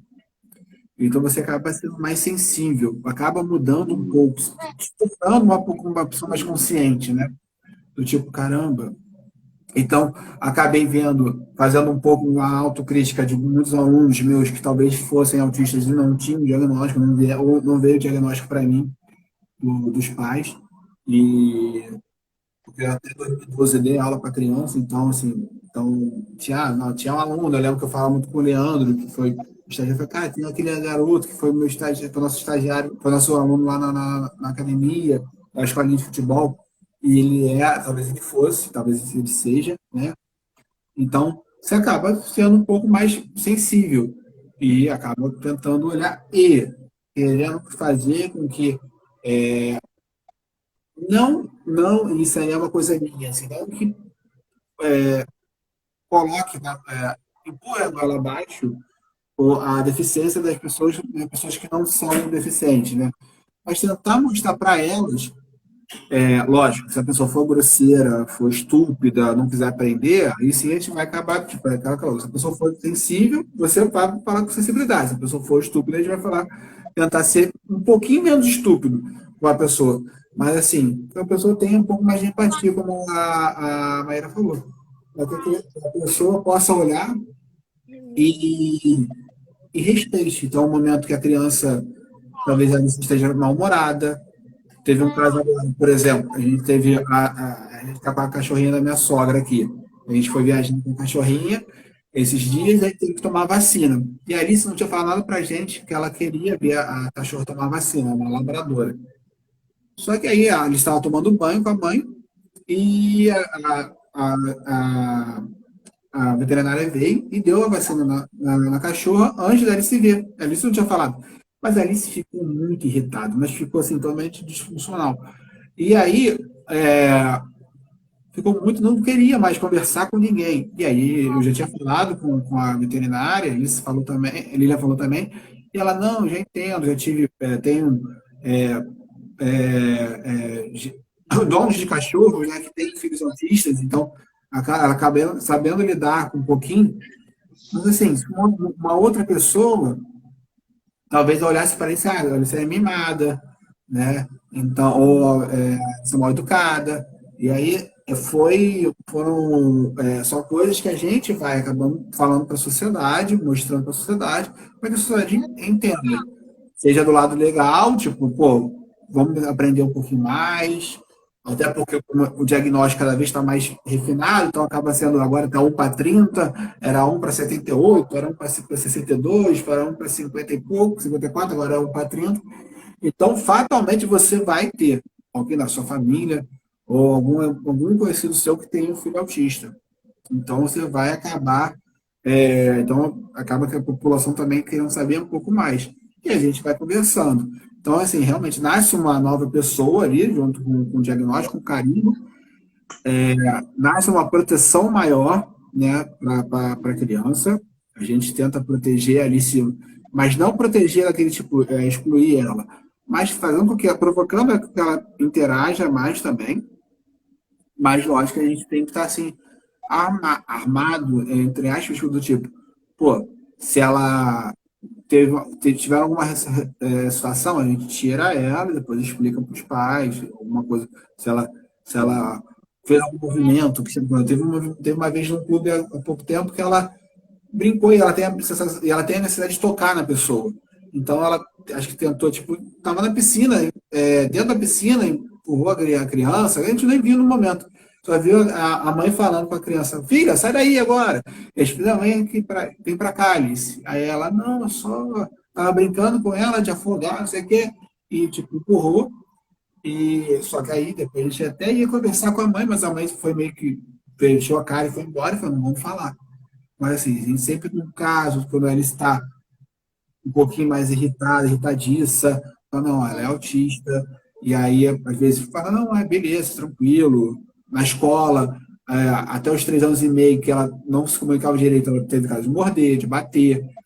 Então a gente falava com os pais, não, a gente está investigando, ou ela já fechou o diagnóstico, e alguns pais entendiam. Isso tudo a gente está se preparando para poder falar, né? Para poder lidar. E aí a questão da Alice de ser autista de nível suporte 1, né? Então ela é aquela famosa, entre aspas, não parece, não tem cara, né? Ela acaba também chamando muita atenção, porque a gente tem que falar. E aí vem o comentário que estava assim, os preconceitos, porque a pessoa acha que por ser autista ela não pode falar, ela não pode brincar com a criança, ela não pode olhar nos olhos, ela não pode ter vontade, porque ela acha que o autista é o autista no suporte 3, aquele que se batia, que se machucava, que batia nos outros. E a Alice, ela tem, às vezes, dificuldades de comunicação, então tem que explicar isso. E aí, enfim, você acaba criando também, além de ser uma pessoa mais sensível, mais consciente, né, você também tem que ser uma pessoa mais paciente com as outras pessoas, porque tem muita falta de conhecimento. Teve até o Ivan que falou aqui, né? Na verdade, nasce um novo homem, você se Isso. transforma. Aqui a Leia também escreveu aqui embaixo. E as birras há muito tempo eram vistas pelos pais como crianças que tinham muita personalidade, não procuravam buscar um diagnóstico. Gente, mas que bom que a informação transforma, que bom que cada dia mais, como o Paulo já citou, né, a gente tem mais acesso à informação, mais acesso a debates de qualidade, para de fato poder trazer o conhecimento para todo mundo. Gente, se alguém tiver mais alguma pergunta para fazer, que a gente já bateu 1h20 de live, e aí até o Teve, rapaz aqui está conversando. teve alguém perguntando aqui, o doutor, esqueci aqui o nome, a doutora NC Físio, NOC Físio, se a Alice antes sentiu algum preconceito por Alice ser autista. Na verdade, eu falo muito a gente já falou até de uma live. A Alice era pequenininha, tinha 2 anos, pouquinho, estava investigando, foi logo depois de começar a investigar, que eles ficavam muito empolgada para ver a criança, muito empolgada. E aí, foi a única vez que, assim, que eu senti, talvez o cara foi com um preconceito, mas assim, que ele falou, "Ó, sua filha é autista?" Porque eles estavam muito empolgados e tinha um menino de 2 anos, é, do mesmo idade da Alice. E a criança estava, tipo, tranquilo, tava com um monte de criança, eles estavam muito empolgados, ela ficava muito empolgada, então pulava, se mexia. E aí ele perguntou, isso foi a primeira vez que eu senti que eu falo que foi uma facada, assim, tipo, caramba, tava começando a investigar. E assim, a gente já, você vê casos, assim, de um olhar o outro, mas a gente já vai levando muito na boa, assim, tipo, nunca sentiu a ser excluída de algum lugar. Na verdade, eu até mais sentido que a Lília uma vez, porque também era falta de conhecimento no Hotel Fazenda, da recreadora de criança. A Alice tinha 3 anos, ela estava no limbo ali da recreação. A Alice não estava nos bebezinhos, mas também não estava na galera de 4, 5 anos. E tem um fator também muito peculiar na Alice. Ela é muito alta. Ela tem 7 anos e tem mais de 1,30 m. Então, ela chama muita atenção pela altura dela. E além dela ser alta, ela é aquela alta de perninha fina, braço fino e grande. Então, se chama atenção, né? Então, ela acaba todo mundo achando que ela tem 10, 12, 11 anos, né? E ela tem 7. Então, quando ela era um pouquinho mais nova, então que ela já era alta, então às vezes a fala dela não estava condizente para a altura dela. Talvez para a idade, sim, mas então você via uns olhares diferentes, mas a gente sempre a gente nunca sentiu ela sendo excluída. Só nesse dia mesmo, porque ela ficou irritada, tirou a roupa, que ela não conseguia se comunicar, ela ficou sem camisa, acho que ficou só de calcinha. E a recreadora falou, ó, tem que tirar ela daqui. E tirou, a gente ficou muito magoado, mas aí depois, até conversando com a chefe da recreação, conversando com ela, era uma pessoa de educação física, ela não é, a gente já sabe lidar, e enfim, foi, mas nesse dia que a gente sentiu um pouco, talvez, falta de preparo, não foi um preconceito, mas assim, até hoje a gente nunca sentiu ali sendo excluída. Mas a gente vê, sim, principalmente com as outras crianças, que são de suporte maior, de nível de suporte maior, né, 12, 3, a gente sempre vê, sim, às vezes um olhar, o pai tirando, a criança tirando de perto, e, enfim, o preconceito e não sabendo lidar, né? Porque essa falta de conhecimento e falta de querer conhecer, né? Porque existe conhecimento, e, lógico, a gente vive, como eu falei, a gente vive numa bolha que tem muito conhecimento sobre autismo. Mas assim, as pessoas estão em volta. Então, assim, se você tem uma criança de 5 anos tá no período escolar, não precisa, lógico, querer abraçar todas as crianças da turminha do seu filho. Mas você pode falar, pô, aquela criança que faz bagunça, que o seu filho fala assim, fulano faz bagunça o tempo todo, não respeita o professor. Será que é? Será que não é? Eu tenho que tentar estudar. O meu filho gosta de conversar com eles. Você vai conversar com a mãe, que às vezes teve um caso num grupo de pais que a mãe, o filho não tem o diagnóstico, mas a mãe se fez um relato de ser sozinha, mesmo sendo casada com os pais, de ser sozinha, que está em volta da criança o tempo todo, e se não tem o diagnóstico, mas assim, só foi falar alguém foi falar alguma coisa da criança, ou do tipo, da escola, e a mãe desabou, precisou falar, tipo, desabafou. Então, falta a questão, às vezes, do preconceito, ou tipo, de retirar, é mais da criança mesmo, dos pais também, né? De tentar querer conhecer um pouco. Tanto quando tem filho pequeno, né? Por exemplo, a Maíra já trabalhou na secretaria, então já vai ter esse olhar. Mas às vezes não vai ter o olhar do amiguinho, do filho de vocês. E aí, a mãe do amiguinho do filho de vocês vai ser talvez uma preconceituosa, ou vai viver só no mundinho dela. E aí você vai falar assim, pô, vem cá, você sabe um pouquinho sobre autismo? Às vezes o outro amiguinho da turma do filho de vocês seja autista, ou esteja, né, TDAH, ou TOD, e, Sim. pô, vamos conhecer, ao invés de você estar julgando a mãe, ali, ó, ela não faz nada, vamos conversar um pouco, talvez o garoto seja. Será que aí tentar conversar com a mãe também do garoto, que às vezes ela também tá tão concentrada ali, não quer falar com ninguém porque tem vergonha, porque ela tem falta e aí, não, vamos. E aí a pessoa só precisa de uma fala para poder desabafar, desabafou, e talvez aí vai ajudar e vai melhorando aquela sociedade, crianças de 5 anos, depois os pais, por aí vai, entendeu? É isso. Paulo, eu vou já para a última pergunta. É. E de verdade, gratidão, assim, por você estar aqui. Eu quero que, depois que, ou antes de você responder, você fale para as pessoas novamente sobre o grupo que vocês encabeçam de pais, sobre o livro. Você trouxe muita referência, muita indicação muito boa aqui que a gente pode estar acessando também. Então, fale sobre isso novamente, por favor. E eu queria te perguntar, né? Que aqui a gente tem o nome, né? Cara de Mãe, que é o questionamento que eu comecei a trazer. O que é ter cara de mãe? E aí a pergunta né? O que é para você ter cara de pai? O que torna uma pessoa, você fala, pô, aquele ali tem cara de pai?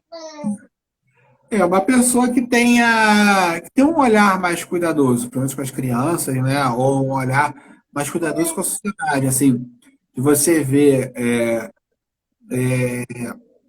digamos assim, você vê uma pessoa em situação de rua e você não olhar para aquela pessoa e falar assim, aquele olhar que a gente tinha, e eu posso falar porque eu já tive esse pensamento, porque é vagabundo, vai trabalhar, não sei o quê. Então, assim, pô, será que talvez a pessoa tenha alguma questão e não conseguiu conviver com a família, né? Ou teve que sair de casa, ou, enfim, aconteceu alguma coisa. Você vê a pessoa que tem um olhar de olhar diferente para a sociedade, um olhar mais sensível.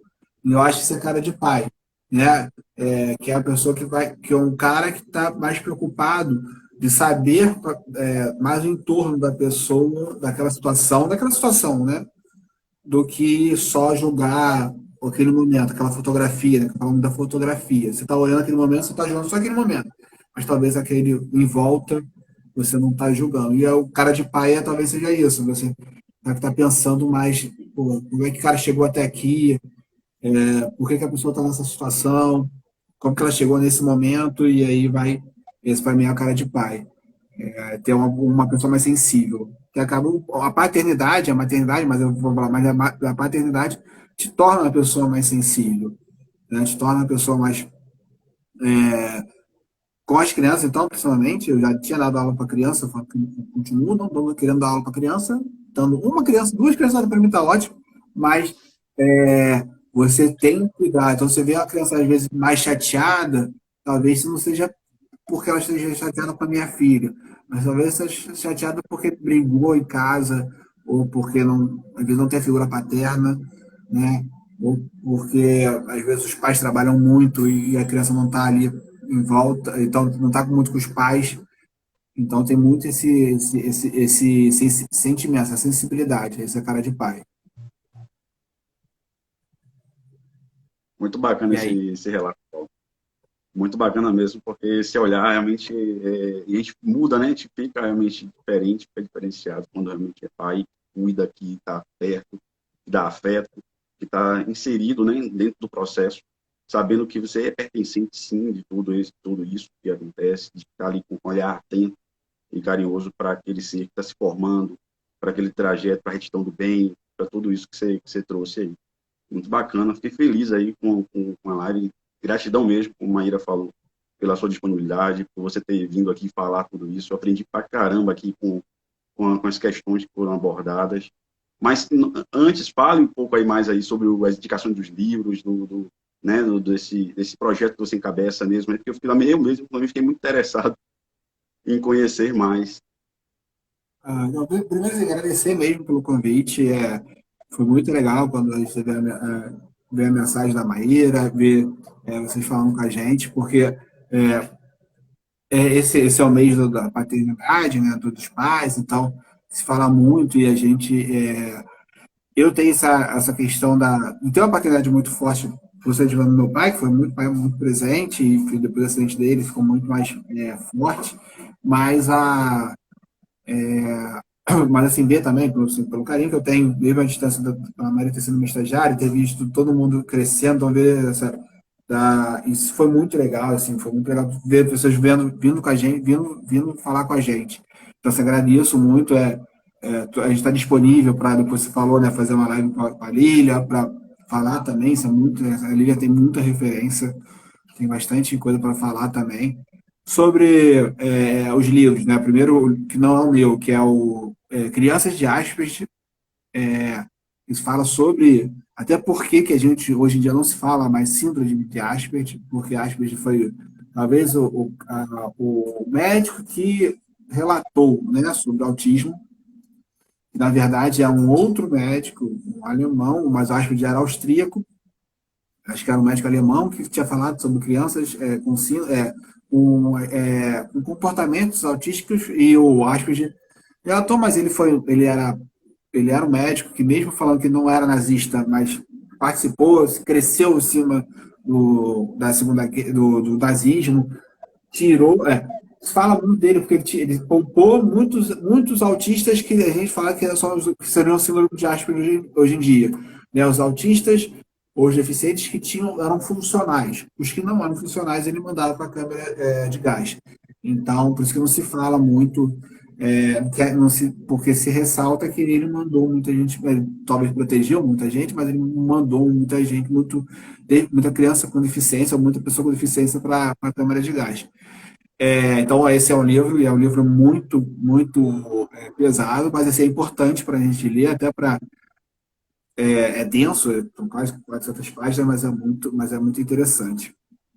E aí o meu livro, né, sobre autismo, que é o Autismo Flix, que é sobre 4 séries, o The Big Bang Theory, Young Sheldon, que é uma derivada da outra, né, o The Good Doctor, e o Atypical, que é da Netflix, que falam sobre autismo, mas fazem uma romantização, né? Talvez os primeiros 3 que eu falei, o The Big Bang Theory, o Young Sheldon e o The Good Doctor, tem uma romantização sobre o autismo, né? O autista gênio, o autista que tem peculiaridade, questão do horário, o pessoal tira sarro, a questão americana faz isso, você fazer piada com tudo, e, e a gente acha que o autista é todo gênio. E o contraponto é um pouco do atípico, que fala um pouco mais até da família, né? Se tem tem um filho autista, mas tem uma filha que não é autista, enfim, a lidar com isso. E é muito interessante essas séries para vocês verem, mas o meu livro é sobre um pouco dessa crítica, a romantização do autismo, né? Tem um outro livro que está para sair, que eu estou falando, só falta essas frases, que é a Sala de Espera, um pouco da minha experiência dos lugares que eles fez terapia, né? Então, do que a gente faz durante a sala de espera mesmo, que a criança está tá na terapia e a gente está ali parado. Então, eu acabei vendo crianças com outros tipos de deficiência, vai conversando com os pais, com as mães, você vai vendo, e isso eu relatei no livro. Faltam só um poucos pequenos ajustes. Tem um outro livro de educação física, que é sobre Treine Sempre, que é um guia de treinamento. E a questão dos pais, né, do meu grupo, né, que eu administro lá, mas assim, chamo todo mundo que queira fazer parte. A gente tenta falar lá, né, porque os outros pais também, às vezes, vêm falar no particular. Pô, mas não era só um homem. A gente fala da figura paterna, né? Não precisa ser só o pai, né? O pai biológico, pode ser o pai de coração, pode ser o responsável, pode ser um avô, um tio, Sim. esteja ali uma figura paterna, né? Porque isso faz com que a gente possa falar um pouco mais sobre isso, porque realmente, como eu falei lá no começo da live, 78% das famílias, das mães são abandonadas, né? Os filhos são abandonados pelos pais, e os pais têm 22% aí que estão aí. Então a gente tem ali também valorizar quem está na festa. Então é para a gente poder conversar e, e, e tem essa questão também do machismo, para a gente que tem mais de 30 e poucos anos, que é o meu caso, então a gente às vezes não quer falar com a esposa, não quer falar com os amigos, porque não quer, só quer contar vitória com os amigos, então você está num grupo ali que às vezes você não conhece ninguém, tem gente do Rio, tem gente de Niterói, tem gente de vários lugares do Brasil ali, e às vezes a gente só quer falar. Então você está ali, você não conhece ninguém, o outro fala, pô, irmão, não sei o que vai falando. Então, depois tendo, quem quiser saber, quem é pai atípico, quiser participar, é só mandar um direct pra gente, porque para a gente poder falar sobre, é muito interessante, porque você vai trocando ideias sobre vivências, sobre terapias, sobre o né, faz em cada lugar. Isso é muito, essa ideia do grupo foi, né, assim, vamos falar, tem um link na nossa bio também, porque é muito interessante, porque assim, é muito bom fala que os pais falem. E a Lília faz parte de grupos de mães também, de Niterói, do Brasil inteiro, tem Lagarta Virapupa, que ela é coordenadora, né, embaixadora e coordenadora regional, que é um trabalho muito interessante também, está lutando aí pelo rol ser exemplificativo, e, e é um grupo também que fala muito sobre a maternidade, né? Que é da André Werner, que a Lilian faz parte, e também está lá no grupo, também está na BIM, para a gente falar mais sobre também. Gente, muito obrigado aí, paciência aí pelo pequeno aí que já está querendo mais atenção. E, e obrigado por tudo aí, gente. Vamos conversando mais, para a gente falar mais e mostrar mais para os outros pais mancharem a cara e falarem também sobre a paternidade. Justíssimo. Paulo, muito, muito obrigada. Muito obrigada a todo mundo que ficou aqui até agora. Essa live falando sobre paternidade atípica, trocando uma ideia, trazendo essa realidade mesmo. A gente está aí na semana do Dia dos Pais, buscar questionar, né? Eu achei muito lindo o Paulo trazer que cara de pai é cara de quem cuida, né? Então, durante muito tempo, a paternidade não estava tão atrelada a essa imagem, e é muito gostoso ver essa onda, né? De pais cada vez mais conscientes, cuidadores, né? Que trazem essa questão da paternidade de uma forma mais consciente, mais presente, mais participativa mesmo. A Léa tá falando aqui para a gente tirar foto. A gente pode dar um sorriso e vocês tiram um print para divulgar a live. O que vocês acham? A gente pode fazer isso? Então, ó. Fiz um print Então, aqui, fiz um print ali. fizeram print aí. E aí, gente, quem depois quiser divulgar essa live para outras pessoas que precisem assistir, quem também puder, siga, né, o Paulo, Paz Além do Espectro, siga o Instagram. Eu vou pedir depois para você, Paulo, os links de livro e tudo para eu colocar nos stories, só para a pessoa já clicar e já ser direcionada. E é isso, a gente fica aí essa possibilidade de mais uma live, para a gente estar trazendo um outro olhar também sobre essa questão e gratidão. Gratidão mesmo. Obrigado, gente. Obrigado, Paulo. E aí, Obrigado mesmo. quando for postar, quiser botar lá como. Como é que é? Como cooperador, alguma coisa assim. Colaborador, aí também fica gravado os dois. E aí a gente. Obrigadão mesmo por tudo aí, gente. Tá? E boa noite para vocês que estão com paciência. Boa noite a todos. Valeu, gente. Tchau, tchau.